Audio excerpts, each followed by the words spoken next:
Ingrid Bergman.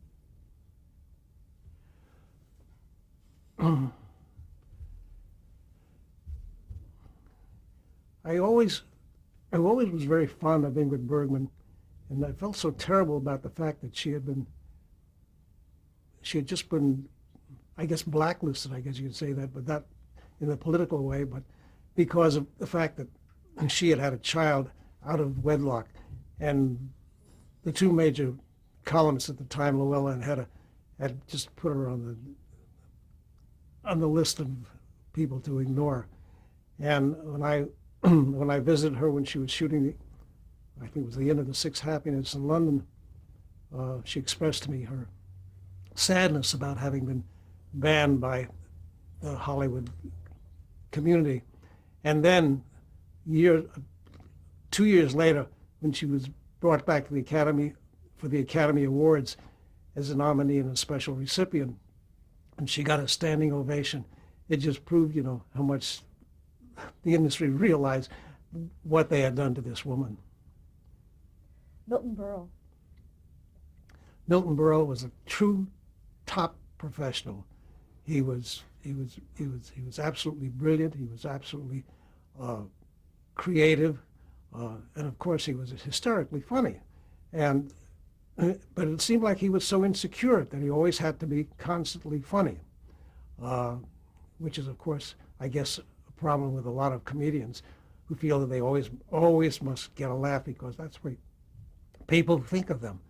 But I was very fond of Milton Berle, and I know one of the great disappointments of his life and of mine was the fact that he wasn't recognized to get a Kennedy Center honor. Humphrey Bogart. I had the very difficult task of talking to him down in Palm Springs when I knew that he was dying of lung cancer. And I had been so fond of him before that it was a doubly difficult task to talk to a man who you know is dying. Did you make reference to that at all? No, because everybody knew. Charlie Chaplin. I visited Charlie Chaplin when he was directing, I forget the name of the picture, with Sophia Loren in London.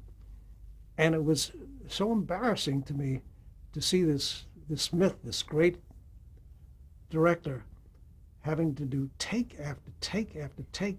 I think it was like 20 takes on a shot that seemed to me, and I think it seemed to Sophia, to be perfectly okay.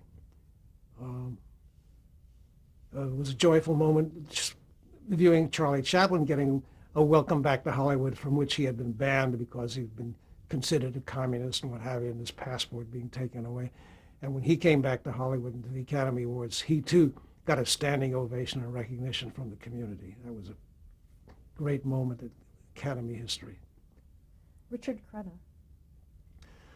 Richard Crenna was one of these most amazing, unassuming, multi-talented actors who, when you're with, you just never assume that he is really this genius of an actor that he was. I had a great professional personal experience working with Richard Crenna because he and I were the first co-hosts of the People's Choice Awards. And we did that at the Beverly Hilton Hotel, sitting alongside one another at a table, co-hosting the very first People's Choice Awards, which of course went on to be a stable at CBS. Bing Crosby. Bing Crosby and I had a few laughs because he always liked being thought of and considered no good. Bing Crosby. Yeah, I'm just waiting for these machines. So they have no idea what we're doing, of course. Yeah. We're clear. We're rolling. Bing Crosby always delighted in acting like he was being very difficult, which of course he was, but he delighted in it, and I knew him at Paramount, and whenever he saw me coming, he'd get on his bike and I'd have to run alongside him to interview him, but he always came up with something pretty funny. John Frankenheimer. John Franken, John Frankenheimer, of course, was a genius, a total genius, as we all know from his very, very earliest beginnings, starting with live television in New York, to his monster hits on both on big screen as well as television, special movies. Unfortunately, he had a period in which he really could not get proper work or do proper stories. He delighted in having me, and I assume other journalists on the set. He was the most enthusiastic, one of the most enthusiastic directors, and enjoying retelling or telling what he was doing and what he wanted to do, and it showed whatever he did. But he really was a true genius director. Television really owes John Frankenheimer and knows that John Frankenheimer helped make dramatic television what it was and what it is. Jim Henson. I only knew Jim Henson from one point of view. Underneath the stage, he delighted to take me down below to see how his Muppets and how Miss Piggy and Kermit were going to act. And it was unbelievable to be down below and look up and hear what was going on here and knowing what was going on there. He was a genius. What a tragedy that he died so quickly and so young.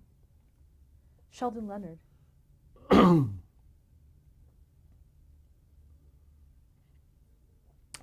Sheldon Leonard delighted in acting like the tough guy which he played on the screen, which of course he wasn't. He was a creator, a wonderful director, producer, and writer. But as an actor, he always had the ability to act like he really ran the mob. Jack Lemmon.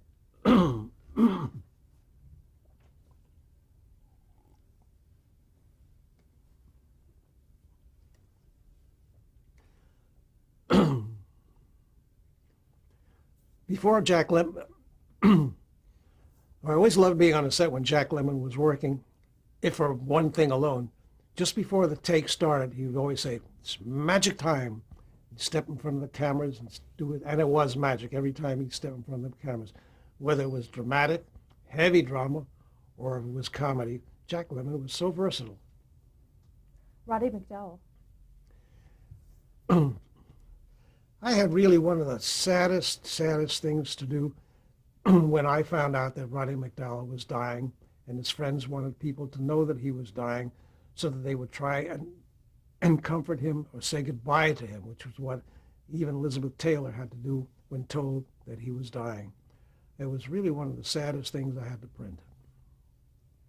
Danny Thomas. I told you about Danny Thomas. Robert Urich. Lou Wasserman.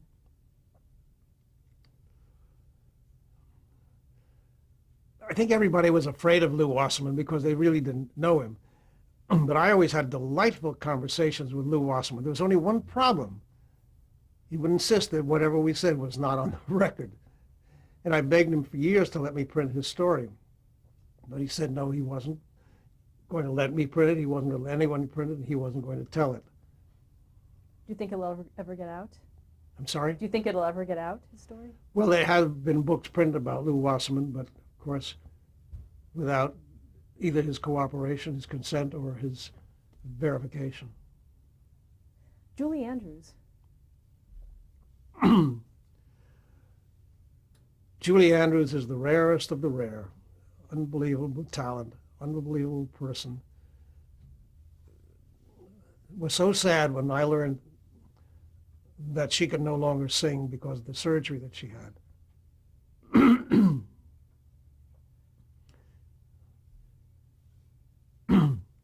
I had been with her when she was singing in the hills of Austria. I had been with her at Carnegie Hall.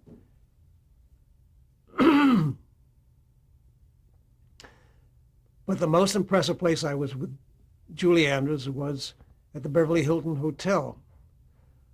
When she learned that I was going to be honored at the start of my 50th year of writing the column, she agreed to make an appearance, which of course was flattering enough, but she didn't just want to make an appearance, she wanted to do something. So with our producer, Gary Smith, and with our writer, Buzz Cohan, they cooked up with Julie Andrews where she would sing. I've grown accustomed to his space. And she sang it in Rex Harrison type singing because she still was not singing. So she sang this tribute to me at my dinner. And there wasn't a dry eye in the house. What did that night mean to you, that honor? Someone cares that I haven't been doing it for nothing. Another name, Bernie Brillstein. I think we talked about enough people. Talk about just a few more. Who else? Bob Hope. Well, Bob Hope and I go back to my Paramount days when I was a messenger in the mailroom. And I have known Bob Hope through all those years. During the war, he visited Pearl Harbor when I was in there with my ship. I was at his house many times. I was on his shows many times. Bob Hope is Bob Hope. Johnny Carson.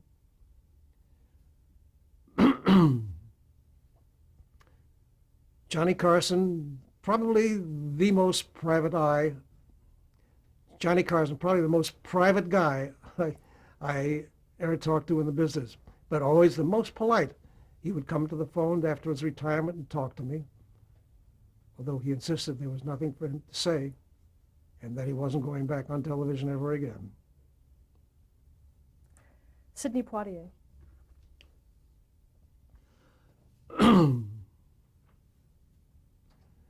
Sidney Poitier is one of the rarest of men. Most philosophical, thoughtful, kind, brilliant men that I've ever known. And I had a very touching moment in both our careers when he was doing somebody, Guess Who's Coming to Dinner. And Katharine Hepburn knew it was the last thing that Spencer Tracy would ever be doing. And she knew that the scene was coming up with Spencer Tracy and Sidney Poitier in it. And she said, I would like you to be present to record this scene. And I was on the set with Sidney Poitier in it.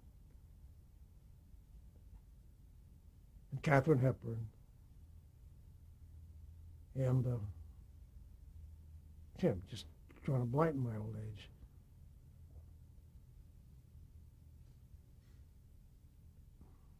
Katharine Hepburn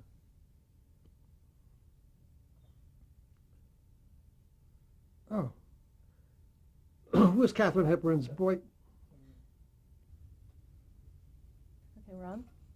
Okay. And of course, that was the last movie that Spencer Tracy ever made.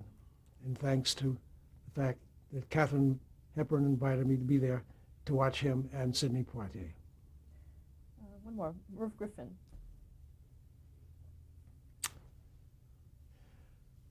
Merv Griffin is incredible. I don't know another word for him. I had first met Merv Griffin when he was playing the piano at the Coconut Grove and singing, She's Got a Lovely Bunch of Coconuts, Freddie Martin's band. And then to have spent the last 10 years or so with more time with Merv Griffin in the hotel that he owns, the Beverly Hilton Hotel, which he owns in addition to countless other hotels around the country and ones that he has sold in Atlantic City. And the fact that he has become such a tycoon with television shows and television series and movies that he's made and records that he's made, he is really incredible. And besides which, he's a delightful person. He still sings magnificently. He's a great raconteur, tells some of the best stories in the world. He's a great friend to Nancy Reagan. He takes her to lunch regularly to help cheer her up. And he cheers everybody up. Talk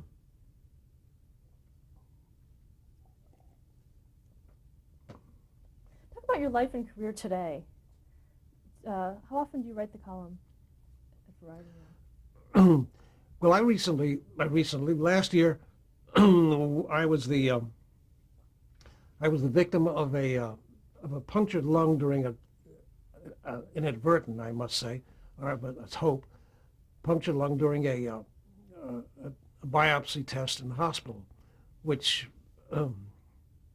really resulted in, for the first time in my life, of sidelining me. I had only missed 2 days of work at my paper, in my column, on all those 49 and a half years preceding it. And then they went and punctured my lung, which made for a rather uncomfortable, shall I say the least, group of 4 visits back to the hospital to have it repaired properly. And I came back to work, and I felt fine and was doing fine. My editor thought it would be kind of him, he thought, to have me write the column only twice a week, which at this point, this interview, I am doing. But of course, hopeful to return to be doing it maybe 6 times a week, since the paper is only printed 5 days a week. How important is it for you to continue working? Oh, it's very important for me to keep working. And people tell me in the industry that it's most important that they won't buy the paper unless my column's in it. So I have to keep working. I don't want to disappoint all these people, you understand. What advice would you give to someone starting out today as an entertainment journalist? Well, in the first place, as it was said in a rather famous musical play, you got to know the territory. Whether it's for 76 trombones or for a cast of Gone with the Wind or the sequel, which will never be made, you got to know the territory. Know your players. And how should they get into the business? How does anybody get into the business of journalism?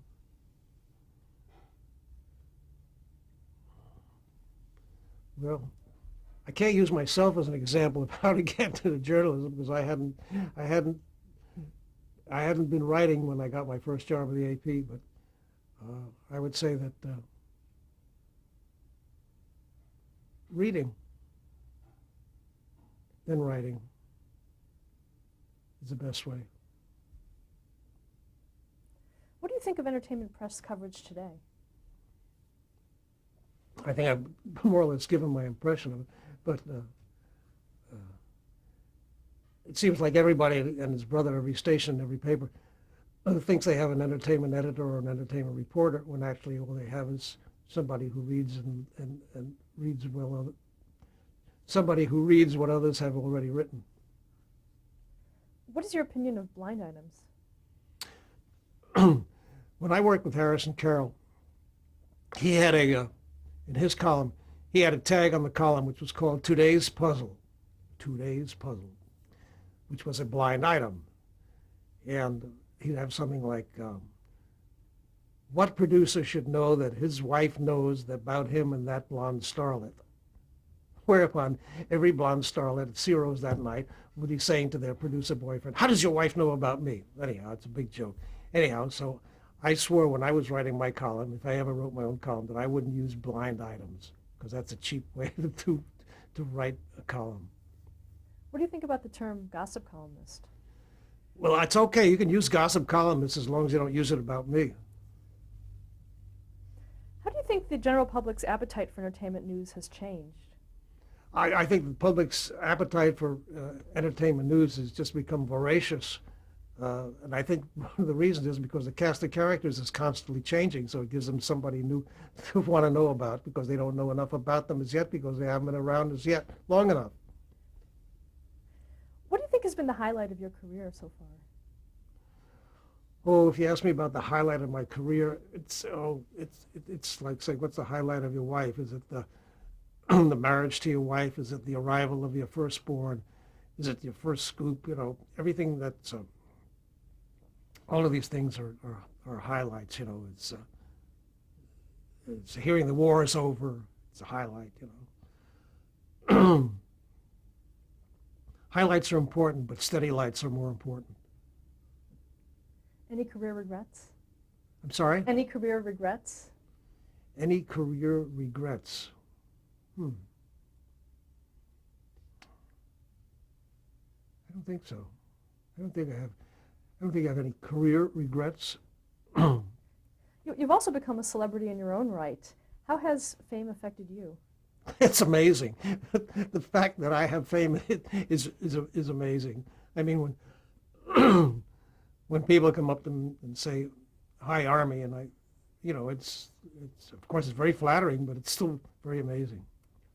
Because I go to the office, I listen to the telephone, I sit in front of my keyboard and type, come home, see my wife, play with my grandchild. You're also known for answering your own phones. I'm sorry? You're also known for answering your own phones at the office. Yeah, I do answer my own. Well, I figure people want to talk to me, so why should I disappoint them? Besides which, that's by answering the phone, I can ask the questions. Do you get a lot of calls that you wish you didn't get from people who really shouldn't be calling you? Well, I get a lot of calls, let's put it that way. I try to be polite, but I also try to be firm. What kind of phone do you use? Do you use a headset? Or? No, I just use a regular. Yeah, hi. Well, really? No kidding. Wow. When was that? Well, I'm glad to. No. And how long would you say your average phone call would last? As short as possible. Except if I get somebody very good, when I reach Roman Polanski in Paris, I'm going to try and get him to hang on the phone because he doesn't talk to anybody, and try to at least keep him as long as possible. Did you have a mentor in the business? I guess Harrison, I guess you would say, was my mentor, because we worked very closely, and I was really very fond of him. I got a big kick out of him, keeping that bottle of booze in the bottom drawer of his desk and talking to Howard Hughes in the middle of the night. That was quite an experience for a young kid. What's the most important thing you learned from him? What did I learn from Harrison Carroll? Well, I learned so many things from him, really, I learned to love my work. I guess that's very important. Have you mentored anyone? I've tried to give advice, but I haven't mentored anybody. Do you think there's an Army Archer style? Well, when I wasn't busy enough writing my regular column, I also thought it was time that when I wasn't busy enough writing my own column, I also thought that Hollywood had so much to offer in Hollywood style. Styles. Hollywood established so many styles, what the women wore, what the men wore. So I said to the paper, I'd like to write a column called Hollywood Style. So I did. So I wrote another column, maybe once a week or twice a week, and I get all the great designers, and Edith Heads and so on, to give me drawings of things that they had created for movies. And I wrote a whole column, each one about a movie and the styles they created, and styles like that Cary Grant had created, and Fred Astaire for the men. So I believe that there's so much coming out of Hollywood. What about your writing style? Do you have an Army Archer writing style? Oh, I don't think so. I don't know. I don't know if I have an Army Archer style, but hey, I don't have a lot of time to be stylish, I'm so pressured by that clock on the wall that what I have to do is really try and get it out. Same thing when I'm doing my interviews on television.